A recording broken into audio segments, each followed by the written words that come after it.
नमस्कार दोस्तों, सर जी क्लासेस में आपका स्वागत है। तो हम लोग कंप्यूटर सब्जेक्ट डिस्कस कर रहे थे आरआरबी एनटीपीसी एग्जाम के लिए, जो कि आपका ये सीबीटी 1 और 2 दोनों के लिए हेल्पफुल रहेगा। और इसके पहले देखिए, हमने जितने भी लेक्चर्स कवर किए हुए कंप्यूटर का, तो हमने जो है इसका अलग से प्लेलिस्ट बना दिया है। तो आप लोग डिस्क्रिप्शन बॉक्स में जाना, वहाँ पे आपको प्लेलिस्ट का लिंक मिल जाएगा। तो वहाँ से जाकर आप लोग सारे वीडियो को देख सकते हैं। और हमने देखिए इसका एक पूरा कंप्लीट पीडीएफ भी आपको हमने प्रोवाइड कर दिया है, जिसमें कि आपको जो है पूरे कंप्लीट लेक्चर्स के जो भी हमने पढ़ा है आपको सारे नोट्स मिल जाएंगे। और साथ में जो भी बचे हुए तो वो सारे टॉपिक्स आपको उसमें मिल जाएंगे। और साथ में हमने जो है इसमें प्रीवियस ईयर के जो क्वेश्चन पूछे गए थे आरआरबी एनटीपीसी में, तो वो भी हमने इसमें इंक्लूड किया हुआ है।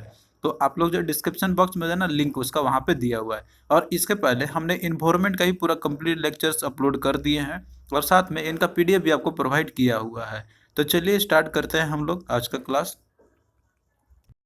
तो प्रीवियस क्लास में मैंने आपको जो है कम्युनिकेशन जो मोड्स होते हैं उसके बारे में हमने देखा था, और साथ में जो कम्युनिकेशन के जो भी मीडिया होते हैं तो वो हमने स्टडी किया था। तो आज हम लोग देखेंगे इंटरनेट के बारे में, जो कि आपका एक काफ़ी इंपॉर्टेंट टॉपिक है। तो देखिए, जो इंटरनेट आपका है, कि इसका अगर फुल फॉर्म की बात करें तो इसका होता है इंटरनेशनल नेटवर्क। यानी कि जितने भी नेटवर्क होते हैं तो उनका आपस में जो इंटरकनेक्शन होती है, तो उसी को हम लोग इंटरनेट बोलते हैं हम लोग। तो जिसकी शुरुआत की गई थी 1950 में बाय विंड कर्व के द्वारा, तो इन्हीं को बोला जाता है फादर ऑफ इंटरनेट। और देखिए, जो टर्म इंटरनेट आपका है, तो ये दो वर्ड से डिराइव हुआ है, जिसमें कि आपका पहला इंटरकनेक्शन और दूसरा है नेटवर्क। तो जिसे हम लोग शॉर्ट में बोलते हैं हम लोग, दैट इज नेट है आपका यहाँ पे। तो जो इंटरनेट है, तो ये नेटवर्कों का भी नेटवर्क होता है, जिसमें कि बहुत सारे जो मिलियंस ऑफ जो प्राइवेट और पब्लिक जो नेटवर्क रहते हैं, जो कि आपस में एक दूसरे से कनेक्टेड रहते हैं आपके। और ये पूरी दुनिया में जो फैले हुए रहते हैं, जैसे आप कोई भी आप एग्जांपल आप देखते हैं आजकल, गूगल का, फेसबुक का, या फिर कोई भी चीज़ हो गया, तो ये सारे क्या है, आपस में एक दूसरे से इंटरलिंक है। चाहे आपको कोई भी पब्लिक या प्राइवेट नेटवर्क है, तो आपस में जो है एक दूसरे से लिंक्ड रहते हैं, और इसके थ्रू आप लोग एक्सेस कर सकते हैं किसी भी चीज़ को। तो अब इसमें देखिए, जो नेटवर्क आपका रहता है, तो आप इंटरनेट जानते हैं कि ये इंटरकनेक्शन नेटवर्क का है। तो नेटवर्क के बारे में आपको ऑलरेडी हमने बताया था कि ये आपका है, जैसे कंप्यूटर सिस्टम जो रहते हैं आपके, दो या दो से अधिक कंप्यूटर सिस्टम जो आपस में लिंक्ड रहते हैं, तो उसी को हम लोग बोलते हैं नेटवर्क हो गया। तो इंटरनेट आपको क्या हो गया, इन्हीं का इंटरकनेक्शन हो गई। तो इस तरीके से देखिए, जो इंटरनेट है, तो ये जो है हमें बहुत सारी चीज़ों में हेल्प करती है। जैसे कम्युनिकेशन पर्पज़ के लिए हो गया, इन्फॉर्मेशन के लिए हो गया, बिजनेस पर्पज़ के लिए, सोशल नेटवर्किंग के लिए, या फिर शॉपिंग और एंटरटेनमेंट के लिए, या फिर जॉब सर्चिंग या ई कॉमर्स के लिए। तो इन सभी चीज़ों के लिए जो है इंटरनेट आजकल बहुत ही ज़्यादा हेल्पफुल होती है। तो यहाँ पे जो है हम लोग इंटरनेट के जितने भी इंपॉर्टेंट प्रोटोकॉल जो रहते हैं, इनको बोलते हैं हम लोग इंटरकनेक्टिंग प्रोटोकॉल्स। तो जो आपके एग्जाम में पूछे जा सकते हैं, तो वो हम लोग देखेंगे। तो देखिए, यहाँ पे जो प्रोटोकॉल्स आपका है, तो इसका पहले हम लोग डेफिनेशन देखेंगे। प्रोटोकॉल्स हम लोग बोलते हैं सेट ऑफ रूल्स को, जो कि जो कम्युनिकेशन हम करते हैं हम लोग, डेटा कम्युनिकेशन, तो उनको ये गवर्न करता है। तो किसी भी कम्युनिकेशन को इस्टेब्लिशमेंट करने के लिए या फिर कम्युनिकेशन करने के लिए जो है, तो उसके लिए एक प्रोटोकॉल की ज़रूरत पड़ती है। अब जैसे मान लीजिए, आप किसी से आप इंटरकनेक्शन करते हैं, या फिर आप किसी से कम्युनिकेट करते हैं, तो उसके लिए भी एक प्रोटोकॉल की ज़रूरत होती है। तो उसी के लिए इंटरनेट जो आप चलाते हैं, यहाँ पे इंटरकनेक्ट करते हैं किसी दूसरे कंप्यूटर के साथ में, तो वहाँ भी जो है सेम रूल अप्लीकेबल होती है, वहाँ भी प्रोटोकॉल की ज़रूरत पड़ती है। तो प्रोटोकॉल ये डिफाइन करता है कि जो है हमें क्या कम्युनिकेट करना है, और उसे किस तरीके से हमें करना है, और कब उसको कम्युनिकेट करना है। तो ये सारे चीज़ों को प्रोटोकॉल डिफाइन करती है। तो जो मेनली जो मेन प्रोटोकॉल आपके हैं, जो इंटरकनेक्शन में यूज होते हैं या फिर इंटरनेट में जो यूज होते हैं, तो मेनली आपका सबसे इंपॉर्टेंट इसमें आपका दैट इज टीसीपीआईपी प्रोटोकॉल। तो इसका फुल फॉर्म भी आपसे पूछा जाता है, तो आप लोग इसको याद रखना। Transmission control protocol, internet protocol, short में इसका आईपी जो बोलता है यहाँ पे हम लोग है। तो ये जो है कॉमनली हम लोग इंटरनेट का एक मेन जो है प्रोटोकॉल आपका है। तो टीसीपीआईपी जो आपका है, तो ये end to end connectivity provide करती है, जिसमें कि ये बताता है कि जो डेटा जो रहता है यूजर्स के, तो उसको किस तरीके से फॉर्मेट किया जाना चाहिए, एड्रेस करना चाहिए, और उनको ट्रांसमिट करना चाहिए, और साथ में उनको राउटिंग कैसे करना है और रिसीव कैसे करना है डेस्टिनेशन पे। तो ये सारा चीज़ जो है, इसमें ये सारे चीज़ होते हैं टीसीपीआईपी के थ्रू। तो देखिए, जो टीसीपीआईपी मॉडल आपका है, तो इसमें जो है टोटल 4 लेयर आपके होते हैं। जैसे ओएसआई लेयर में आपने देखा था 7 लेयर होते हैं, तो उसी तरीके से टीसीपीआईपी मॉडल ये है, उसी का एडवांस वर्जन है, जो कि इंटरनेट में यही प्रोटोकॉल का यूज़ की जाती है। तो यदि आप बॉटम से आप स्टार्ट करते हैं इसमें, तो पहले नेटवर्क लेयर, उसके बाद इंटरनेट लेयर, ट्रांसपोर्ट लेयर, और एप्लीकेशन लेयर। तो ये टोटल 4 लेयर होते हैं इसके अंदर में। तो आपको जो इन्हीं को ही याद रखना है। फिर उसके बाद देखिए, जो अगला इंपॉर्टेंट प्रोटोकॉल है, दैट इज एफटीपी। तो इसको फुल फॉर्म होता है फाइल ट्रांसफर प्रोटोकॉल। तो आप लोग ये फुल फॉर्म भी याद रखना, ये आपसे पूछा जाता है एग्जाम में। तो मेनली जो एफटीपी है, तो इसका यूज़ किया जाता है, जैसे मान लीजिए कि कोई फाइल्स रहता है आपका, तो आपको उसको ट्रांसफ़र करनी होती है, या फिर उसे आपको अपलोड करनी होती है, तो उसके लिए ज़रूरत पड़ती है हमें फाइल ट्रांसफ़र प्रोटोकॉल की। फिर नेक्स्ट देखिए जो इम्पोर्टेंट प्रोटोकॉल है तो वो है एच टी टी पी। तो इसका फुल फॉर्म होता है हाइपर टेक्स्ट ट्रांसफर प्रोटोकॉल। तो देखिए जो H T T P protocol जो है तो ये डिफाइन करता है कि जो मैसेज हमारा है तो उसका जैसे फॉर्मेट क्या होना चाहिए और उसे हमें ट्रांसमिट कैसे करना है हमें, और क्या एक्शन जो है उस पर लेनी चाहिए। और जिससे कि जो वेब सर्वर जो रहते हैं, वेब सर्वर हम लोग बोलते हैं कि जहाँ पे जितने भी डेटा रहते हैं तो वहाँ पे स्टोर्ड रहते हैं आपकी, और साथ में जो ब्राउजर जो हम लोग यूज़ करते हैं तो उसको किस तरीके से रिस्पॉन्ड करना है। तो ये सारा चीज़ डिफाइन करता है H T T P protocol. अब देखिए जो एच टी टी पी आपका रहता है यहाँ पे, जब भी हम लोग कोई यूआरएल वेब ब्राउजर में हम लोग टाइप करते हैं वहाँ पे, तो वहाँ जो देखिए एक H T T P command को वो सेंड करता है जो भी वेब सर्वर होते हैं, और उनको डायरेक्ट करता है कि जो भी इंफॉर्मेशन हमें रिक्वायर्ड है तो हमें जो फेच करना है तो वो उसको जो है उस पेज को हमें ट्रांसमिट के जो हम लोग भेज तो वो ट्रांसमिट हमें कर देगा अपॉन जब हम लोग उससे रिक्वेस्ट करेंगे। तो इस तरीके से आपका होता है मेनली जो कोई भी मान लीजिए कंप्यूटर आपका है और मान लीजिए कोई एक वेब सर्वर है जहाँ पे huge amount of data stored रहते हैं, जैसे आप यूट्यूब का ही बात कर लेते हैं हम लोग। तो इसका एक वेब सर्वर होता है जहाँ पे सारे डेटा इसके परमानेंटली बेसिस पे सेव्ड रहते हैं। तो आप लोग मान लीजिए कंप्यूटर है तो यहाँ से आप लोग सर्विस रिक्वेस्ट भेजते हैं कि हमें पर्टिकुलरली जो है इस पे हमें देखना है वीडियो। तो वहाँ पे एक जो है वेब सर्वर के पास रिक्वेस्ट जाएगा और वहाँ पे जो फिर आपका रिक्वेस्ट के अकॉर्डिंग वो डेटा को फेच करेगा और फिर वो ट्रांसमिट कर देगा रिक्वेस्टेड पेज को। तो इस तरीके से इसके लिए H T T P protocol यहाँ पे सबसे जो है हेल्प करती है। तो अब देखिए जितने भी आप यूआरएल आप विजिट करते हैं पेज के ऊपर में, और जितने भी आप रहते हैं वेब के ऊपर में देखते होंगे, तो उनका जो टिपिकल जो प्रोटोकॉल आपका रहता है, मतलब कि जो फॉर्मेट रहता है कुछ इस तरीके का रहता है आपका। यहाँ पे आप देखते होंगे कि कोई भी वेबसाइट आपका रहता है तो उसके पहले जो है एच टी टी पी आपका लगा हुआ ही रहता है। तो ये इसके बिना जो है कोई भी वेबसाइट आपका स्टार्टिंग मतलब कि जो है वो रिक्वेस्ट जा ही नहीं पाएगा, क्योंकि ये एक इंपॉर्टेंट प्रोटोकॉल आपका है हाइपर टेक्स्ट ट्रांसफर प्रोटोकॉल। तो ये जो है आपका कोई भी पेज को रिक्वेस्ट करने से पहले ऑटोमेटिकली बाय डिफॉल्ट आपका लग ही जाएगा वहाँ पे। तो ये इंडिकेट करता है कि ये प्रोटोकॉल आपका है यहाँ पे। और बाकी जो आगे है इसके में ये इसका होस्ट नेम होता है, और फिर इसके बाद जो आगे रहता है इसका लिखा हुआ वो आपके फाइल नेम रहती है। तो इस तरीके से आपके कोई भी एक टिपिकल जो यूआरएल रहता है आपका उसमें रहते हैं ये सारे फॉर्मेट। फिर नेक्स्ट देखिए जो इम्पोर्टेंट प्रोटोकॉल है तो वो है एच टी एम एल। तो इसका फुल फॉर्म होता है हाइपर टेक्स्ट मार्कअप लैंग्वेज। तो देखिए इंटरनेट के ऊपर में आप जो भी पेज आप देखते हैं, यहाँ पे जैसे मान लीजिए कोई पेज आप ओपन करते हैं तो यहाँ पे जो है उसके लिए एक स्पेशल लैंग्वेज की जरूरत पड़ती है जिसे हम लोग एच टी एम एल बोलते हैं। तो जितने भी वेब पेजेस होते हैं तो उनको डिजाइन करने के लिए जो है हम लोग एच टी एम एल का यूज़ करते हैं। तो किस तरीके से वेब पेज डिस्प्लेड होना चाहिए, उसका फॉर्मेट क्या होना चाहिए, तो उसके लिए एच टी एम एल की ज़रूरत पड़ती है, यानी कि हाइपरटेक्स्ट मार्कअप लैंग्वेज। तो एक लैंग्वेज है जिसके चलते हम लोग ये डिज़ाइन करते हैं जो भी पेजेस रहते हैं यहाँ पे। तो देखिए जो वेब ब्राउज़र आपका रहता है, यानी कि जिसके थ्रू हम लोग सर्च करते हैं किसी भी चीज़ को, तो जो पेज है आपका वेब पेज है तो उसको किस तरीके से डिस्प्ले करना है, यानी कि वहाँ पे वर्ड्स और जो इमेजेस रहते हैं यूजर के लिए वो किस तरीके से होना चाहिए। तो वो जो है एच टी एम एल यही सारे कमांड उसको सेंड करती है, और एच टी एम एल जो है यही इसी का यूज़ करती है, यहाँ पे बताती है कि हमें जो किस तरीके से फॉर्मेट दिखना चाहिए। फिर नेक्स्ट देखिए जो अगला प्रोटोकॉल है तो वो है टेलनेट है, जिसका फुल फॉर्म होता है टर्मिनल नेटवर्क। तो देखिए कोई भी इंटरनेट के ऊपर में आप मान लीजिए कोई चीज़ को आप एक्सेस करना चाहते हैं जो कि रिमोट एरिया में लोकेटेड है आपका वेब सर्वर, तो वहाँ पे जो है सबसे पहले आपको लॉगिन करनी होती है। तो उसको अगर एक्सेस करनी है तो उसके लिए ज़रूरत पड़ती है टर्मिनल नेटवर्क का। तो ये जो है आपका रिमोट लॉगिन को एनेबल करता है। तो ये जो है आपका टीसीपी आईपी प्रोटोकॉल का ही एक इंपॉर्टेंट प्रोटोकॉल है, जिसमें कि अगर मान लीजिए कोई रिमोट एरिया पे कंप्यूटर लोकेटेड है उसको आपको एक्सेस करनी है तो उसके लिए ज़रूरत पड़ती है टेलनेट का, यानी कि टर्मिनल जो नेटवर्क है इसकी ज़रूरत पड़ती है। तो अब इसमें देखिए कोई भी मान लीजिए यूजर जो है उसको एक्सेस करना है समवंस को अदर कंप्यूटर को जो कि बहुत दूर लोकेटेड है वेब सर्वर के ऊपर में, तो यहाँ पे जो एच टी टी पी है और जो एफ टी पी प्रोटोकॉल जो है आपका, तो ये आपको अलाउ करते हैं रिक्वेस्ट भेजने के लिए स्पेसिफाइड फाइल्स के ऊपर में जो कि रिमोट एरिया में कंप्यूटर लोकेटेड आपके हैं। तो उसके लिए आपको सबसे पहले वहाँ पे लॉगिन आपका कराएगा, चेक करेगा कि जो यूज़र है मतलब जो स्पेसिफाइड यूज़र है कि नहीं। अगर मान लीजिए आपका वेरिफिकेशन हो गया, ऑथेंटिफिकेशन हो जाता है पूरा तरीका से, तो आपको जो है वहाँ पे लॉगिन करा देगा और उसके बाद जो भी आप एक्सेस करना चाहते हैं आप लोग कर सकते हैं। तो देखिए इंटरनेट से जो है आजकल बहुत ज़्यादा इसके एप्लीकेशंस है।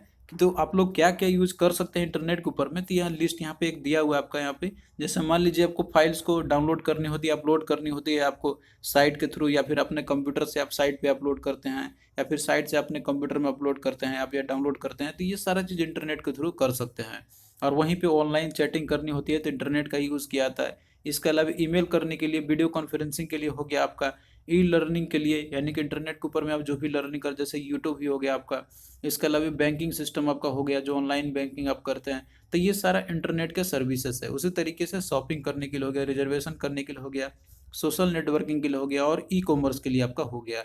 यानी कि इंटरनेट के थ्रू आप लोग कोई बिजनेस करते हैं, मान लीजिए कि कोई आप ऑनलाइन ऑर्डर करते हैं, तो ये सारा चीज़ ई कॉमर्स के अंदर में आपके आ जाते हैं। तो ये सारे जो है सर्विसेज है इंटरनेट के, तो इसमें जो है आपको डिटेल में बताने की ज़रूरत नहीं है। अब यहाँ पे देखिए कुछ क्वेश्चन आपके पूछे गए थे आरआरबी एनटीपीसी के प्रीवियस ईयर में इन्हीं से रिलेटेड। तो क्वेश्चन देखिए आपका यहाँ पे है कि identify the positive impact of internet in life. यानी कि इंटरनेट का पॉजिटिव इम्पैक्ट आपको बताना है कि इसका क्या है पॉजिटिव इम्पैक्ट हमारे लाइफ के ऊपर में। तो ऑप्शन में देखिए दिया हुआ है यहाँ पे कि cyber crimes are on the increase. तो देखिए इंटरनेट के थ्रू जो है साइबर क्राइम की इसमें भी रैपिडली इंक्रीज हुई है, लेकिन ये जो है हमारे लाइफ के ऊपर में क्या कोई पॉजिटिव इम्पैक्ट डाल रहा है क्या?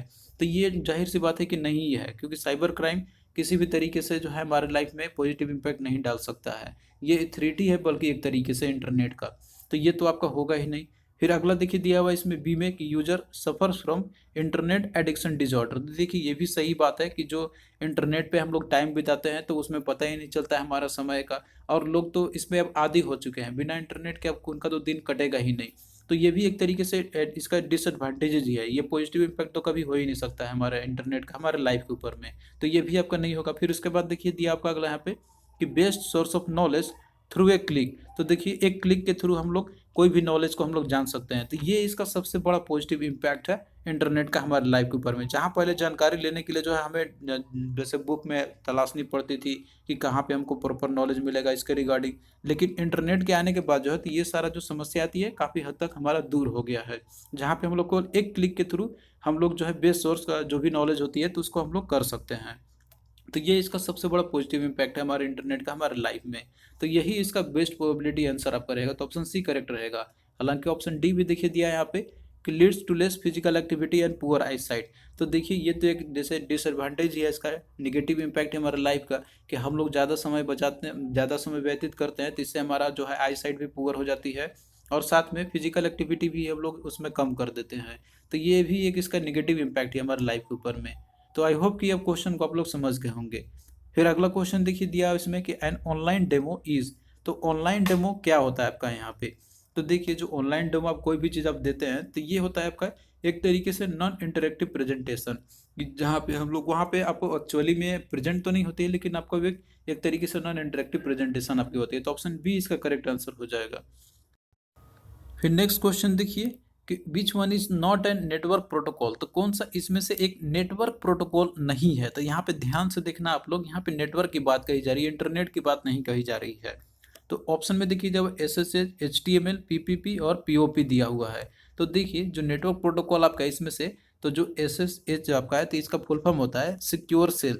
तो ये आपका जैसे एक तरीके से एक मेथड होता है सिक्योर रिमोट लॉगिन करने के लिए, यानी कि एक कंप्यूटर से दूसरे कंप्यूटर में आपको वहाँ पे लॉगिन करनी होती है, तो उसके लिए अगर सिक्योरिटी के साथ अगर लॉगिन करना होता है तो SSH प्रोटोकॉल का जो है ये आपके काम में आता है। और वहीं पे देखिए जो इसमें आपका ट्रिपल P जो दिया आपका, इसका होता है पॉइंट टू पॉइंट प्रोटोकॉल। तो ये आपका एक डेटा लिंक लेयर का एक प्रोटोकॉल आपका है। और वहीं पे जो आपका POP दिया हुआ है तो ये जो आपका फुल फॉर्म होता है पोस्ट ऑफिस प्रोटोकॉल। तो ये भी आपका एक कंप्यूटर नेटवर्किंग का ही एक प्रोटोकॉल आपका है, जिसमें कि ईमेल को मान लीजिए उसको एक्सट्रैक्ट करनी होती है, रिट्रीव करनी होती है किस तरीके से जो है हमें, तो उसके लिए इसका यूज़ किया जाता है। तो यहाँ पे जो तीनों आपके दिए हुए A C और D आपका दिया हुआ है, तो ये तीनों नेटवर्क प्रोटोकॉल है, लेकिन जो HTML जो आपका है तो ये जो है आपका केवल एक वेब पेज को डिजाइन करने के लिए इसका यूज़ किया जाता है। तो ये आपका एक नेटवर्क प्रोटोकॉल नहीं है, तो ऑप्शन बी करेक्ट आंसर इसका हो जाएगा।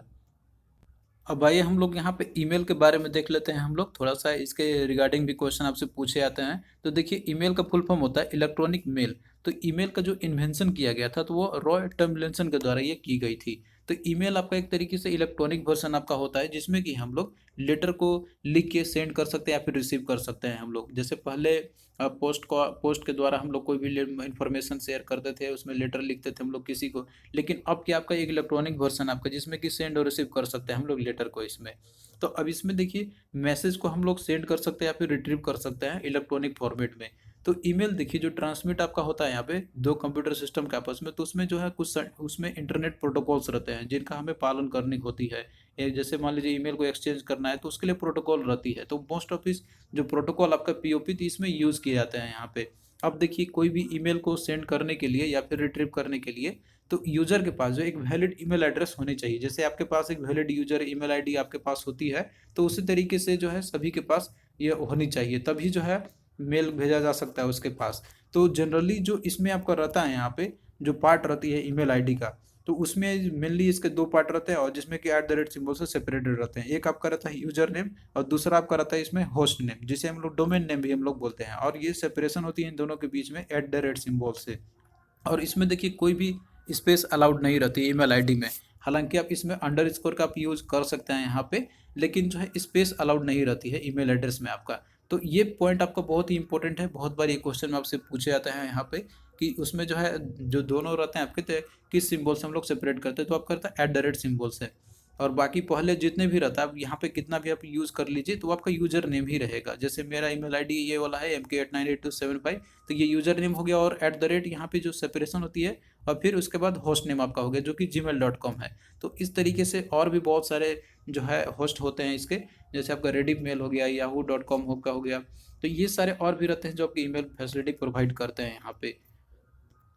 अब देखिए ईमेल में जो है आपका रहता है यहाँ पे, जैसे मान लीजिए आप देखते होंगे इसका इंटरफेस या पेज जो आप खोलते हैं ओपन करते हैं, किसी का आप मेल भेजते हैं तो कुछ इस तरीके का आपका जो यहाँ पे पेज ओपन होती है। तो इसमें जो मेनली आपका रहता है, तो इसमें पहला आपका रहता है यहाँ पे फ्रॉम आपका रहता है कि यानी कि जो ईमेल को भेज रहा है तो वो आपका रहता है। जैसे मान लीजिए आप ईमेल भेज रहे हैं तो वहाँ पे आपका रहेगा फ्रॉम। और टू यहाँ पे जो रहता है, तो जिसे कि आपके पास भेजना है, आपको किसी के पास ईमेल आपको भेजनी है, तो वो टू इसमें वो उसकी एड्रेस लिखी जाती है। अब इसके अलावा और भी इसमें आपका रहता है, जैसे सीसी रहता है आपका, बीसीसी रहता है यहाँ पे। तो इसका क्या होता है फुल फॉर्म, और ये क्या इसका सिग्निफिकेंस है, तो ये चीज़ हम लोग समझते हैं यहाँ पे। तो देखिए जो सीसी है इसका फुल फॉर्म होता है कार्बन कॉपी। तो ये आपका जैसे ईमेल एड्रेस जो आपके रहते हैं इस फील्ड में, तो इसमें देखिए जो कॉपी इसमें भेजा जाता है ईमेल का, तो ये आपका जैसे जो रेसिपेंट रहते हैं उनको, जैसे मान लीजिए जो भी सेंडर रहेगा यहाँ पे, तो वो डिस्कस करते हैं ईमेल के बारे में। मान लीजिए सिंपली उसको अगर भेजना है, देखना है कि हाँ कौन भेज रहा है मेरे पास ईमेल इसका, तो वो उसको पता चल जाएगा यहाँ पे। मल्टीपल कॉपीज मान लीजिए आपको बहुत सारे लोगों को भेजनी है, तो आप लोग जो है टू करके भी भेज सकते हैं या फिर सीसी में भी आप भेज सकते हैं करके, ये कोई ज़्यादा अंतर नहीं है दोनों के बीच में। बस ये अंतर आपका इसमें ये रहता है कि ये बस एक ऑर्डर ऑफ रेस्पेक्ट दिखाने की बात कही जाती है। जैसे मान लीजिए बॉस को अगर मैसेज भेजना है मैनेजर को, तो वो जो है आपका मान लीजिए कि वो उसको टू करके भेज सकता है। लेकिन अगर मान लीजिए कि मैनेजर को बॉस के पास भेजनी होती है, तो वो जो है यहाँ पे सीसी के अंदर में भेज देता है यहाँ पे इसका, यानी कि वो कार्बन कॉपी उसको सेंड कर रही है। तो ये एक मैटर ऑफ रिस्पेक्ट बस केवल दिखाता है यहाँ पे। और वहीं पे देखिए जो बीसीसी आपका रहता है यानी कि ब्लाइंड कार्बन कॉपी है, तो ये आपका सेम सीसी फील्ड के ही रिस्पेक्ट में आपकी रहता है यहाँ पे। बस डिफरेंस क्या है यहाँ पे कि जो रेसिपेंट होगा यानी कि जो ईमेल को रिसीव करेगा, तो उसको ये नहीं पता चलेगा कि ये जो मैसेज आया मेरा ये किसके द्वारा ये भेजा गया हुआ है। तो इसमें आप एग्जांपल के समझ सकते हैं, जैसे मान लीजिए मैनेजर को भेजना होगा मैसेज एम्प्लॉय को, तो जो है मैनेजर भेज सकता है एम्प्लॉय को और बिना बताए कि ये मेल जो है किसके द्वारा भेजी गई है, तो बल्क मैसेज इसमें से भेजे जा सकते हैं यहाँ पे। तो बस ये आपका यही डिफरेंस है दोनों के बीच में। अब आइए हम लोग यहाँ पे क्वेश्चंस देखते हैं जो कि आपके प्रीवियस आरआरबी एनटीपीसी के पूछे गए थे। तो क्वेश्चन देखिए है कि Indian born Shiva Ayyadurai is associated with the invention of. तो देखिए जो इंडियन बोर्न शिवा आयादुरई जो थे, तो ये इन्होंने इन्वेंशन किया था ईमेल का। तो ऑप्शन करेक्ट है, आंसर आपका हो जाएगा।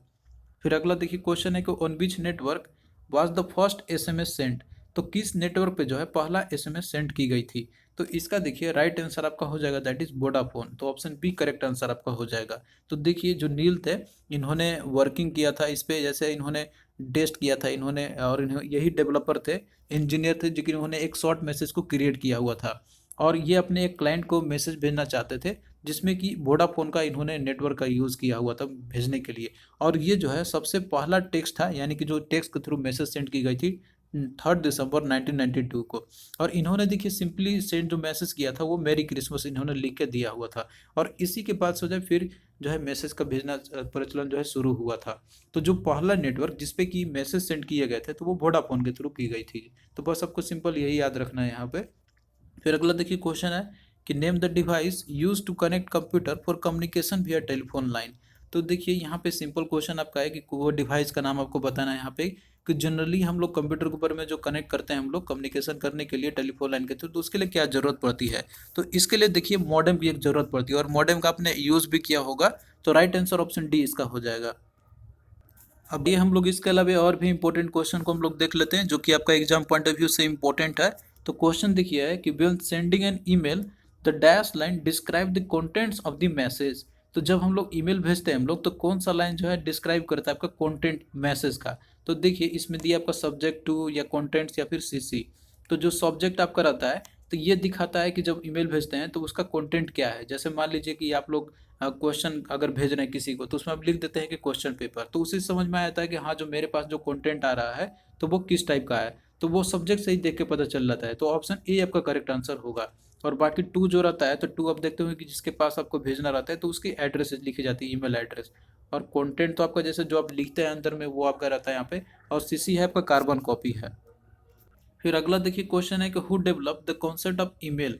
तो कॉन्सेप्ट ईमेल का जो है तो वो किसने डेवलप किया हुआ था। तो देखिए जो कॉन्सेप्ट है ईमेल का, तो ये जो है देखिए यूनिवर्सली जो क्रेडिट दिया जाता है ईमेल का क्रिएशन करने के लिए, तो वो दिया जाता है दैट इज रॉय टॉमलिंसन को। तो ऑप्शन 3 आपका करेक्ट आंसर आपका ये हो जाएगा। जो कि ये एक पार्ट ऑफ प्रोग्राम था ARPANET नेट का, जो 1970 में जो इन्होंने नेटवर्क डेवलप किया हुआ था उसी का। लेकिन बाद में देखिए क्या होता है कि जो 14 ईयर ओल्ड बॉय थे शिवा आयुधुरई, तो इन्होंने जो है इन्हीं का वर्क, इन्होंने शुरुआत किया था ईमेल सिस्टम का। जो कि ये यूनिवर्सिटी में इन्होंने देखा था, जाती medicine and dentistry new Jersey का जो यूनिवर्सिटी था, तो वहाँ पे इन्होंने इसकी बिगेन शुरुआत की थी ईमेल का। फिर उसके बाद देखिए क्वेश्चन आपका अगला यहाँ पे है कि what are the usages of internet. तो इंटरनेट का यूजेज इसमें से क्या क्या है। तो देखिए ऑप्शन में दिया हुआ है कम्युनिकेशन का, इन्फॉर्मेशन रिट्रीवल का, प्रेजेंटेशन ऑफ इन्फॉर्मेशन का। तो ये तीनों इसके यूजेज है इंटरनेट के, आपने देखा होगा वहाँ पे जो भी आपको मैंने दिखाया था यहाँ पर। और वैसे भी आपको कॉमन क्वेश्चन है तो इसलिए ऑल ऑफ दी अबव आपका हो जाएगा। तो ये सारे यूजेज होते हैं इंटरनेट के ऊपर में। आप कम्युनिकेशन भी कर सकते हैं, इन्फॉर्मेशन को रिट्रीव भी कर सकते हैं, और इन्फॉर्मेशन को प्रेजेंट भी आप कर सकते हैं। फिर अगला देखिए कि हु इन्वेंटेड द ईमेल। तो ईमेल का इन्वेंशन किसने किया हुआ था। तो इसमें देखिए दिया आपका यहाँ पे ऑप्शन पे डिपेंड करेगा। इसमें दिया हुआ है VS या आयादुरई। तो यही जो है आपका राइट आंसर आपका हो जाएगा ऑप्शन 4। तो थैंक यू दोस्तों, आपको कैसा लगा ये लेक्चर आप लोग कमेंट करके ज़रूर बताना। और बाकी जितने भी लेक्चर्स आपके रिमेनिंग रह गए हैं तो वो हम जल्दी आपका फिनिश करा देंगे। और साथ में जो है इसका PDF भी हमने आपको ऑलरेडी प्रोवाइड कर दिया है, तो आप लोग उसके थ्रू रिवीजन करते रहिए। बाकी हम और भी सब्जेक्ट आपको जो है प्रोवाइड करते रहेंगे आपको। तो चलिए दोस्तों, फिर मिलते हैं नेक्स्ट वीडियो में, तब तक के लिए बाय।